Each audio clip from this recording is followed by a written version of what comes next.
किसी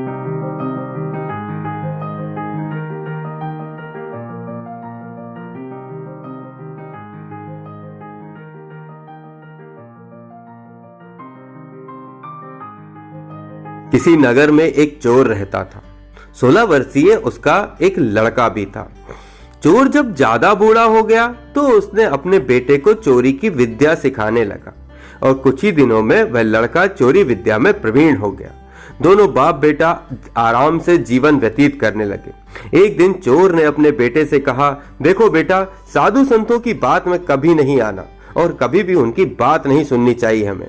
अगर कहीं कोई महात्मा उपदेश देता हो तो उसे अपने कानों में उंगली डालकर वहां से भाग जाना ही समझना चाहिए। हाँ बापू, समझ गया। एक दिन लड़के ने सोचा, क्यों ना आज राजा के घर पे ही हाथ साफ कर दूं। ऐसा सोचकर उधर ही चल पड़ा। थोड़ी दूर जाने के बाद उसने देखा कि रास्ते में बगल में कुछ लोग एकत्र होकर खड़े हैं और उसने एक आते हुए व्यक्ति से पूछा, उस स्थान पर इतने लोग क्यों एकत्र हैं? एक आदमी ने उत्तर दिया, वहां एक महात्मा उपदेश दे रहे हैं। यह सुनकर उसका माथा ठनका।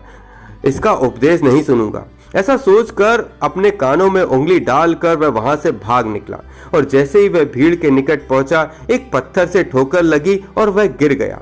उस समय महात्मा जी कह रहे थे, कभी झूठ नहीं बोलना चाहिए, जिसका नमक खाएं उसका कभी बुरा नहीं सोचना चाहिए।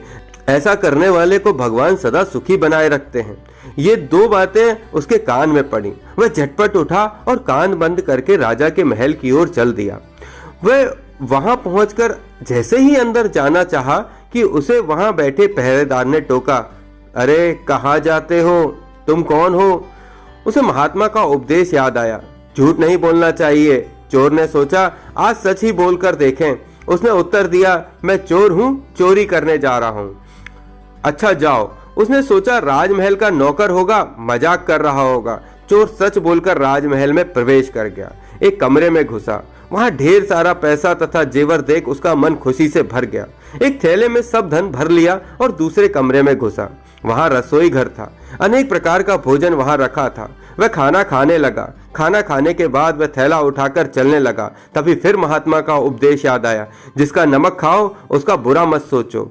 उसने अपने मन में कहा, खाना खाया उसमें नमक भी तो था, इसका बुरा नहीं सोचना चाहिए। इतना सोचकर थैला वहीं रख कर वापस चल पड़ा। पहरेदार ने फिर पूछा, क्या हुआ, चोरी क्यों नहीं की? देखिए, जिसका नमक खाया है उसका बुरा नहीं सोचना चाहिए। मैंने राजा का नमक खाया है, इसलिए चोरी का माल नहीं लाया। वहीं रसोई घर में छोड़ आया। इतना कहकर वह वहां से चल पड़ा। उधर रसोई में शोर मचाया, पकड़ो पकड़ो, चोर भागा जा रहा है। पहरेदार ने चोर को पकड़कर दरबार में उपस्थित किया। राजा के पूछने पर उसने बताया कि एक महात्मा के द्वारा दिए गए उपदेश के मुताबिक मेरे पहरेदार के पूछने पर अपने को चोर बताया, क्योंकि मैं चोरी करने आया था।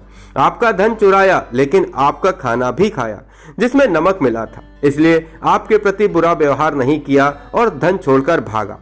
उसके उत्तर पर राजा बहुत खुश हुआ और उसे अपने दरबार में नौकरी दे दी। वह 2-4 दिन घर नहीं गया तो उसके बाप को चिंता हुई कि बेटा पकड़ लिया गया, लेकिन 4 दिन बाद लड़का घर आया तो बाप अचंभित रह गया। अपने बेटे को अच्छे वस्त्रों में देख लड़का बोला, बापूजी, आप तो कहते थे कि किसी साधु संत की बात मत सुनो, लेकिन मैंने एक महात्मा की बात सुनी और उसी के मुताबिक काम किया। तो देखिए, सच्चाई का फल मुझे राजमहल में एक अच्छी नौकरी मिल गई। शिक्षा क्या मिलती है? जैसा संग वैसा रंग। अच्छा संग तार देता है और बुरे संग में मनुष्य का पतन ही होता है। तो दोस्तों, खुश रहिए और मुस्कुराइए। जो प्राप्त है वो पर्याप्त है और जिसका मन मस्त है उसके पास समस्त है। तो ऐसी अच्छी बातों के साथ, अच्छी कहानियां, अच्छी बातें आप सभी के साथ शेयर करता रहूंगा। आप हमारे साथ बने रहिए। हमारे चैनल को सब्सक्राइब, शेयर और लाइक जरूर करिएगा। और जल्दी अच्छी कहानियों के साथ हम फिर आएंगे, फिर मिलेंगे आपसे। तब तक के लिए जय हिंद, जय भारत। थैंक यू दोस्तों।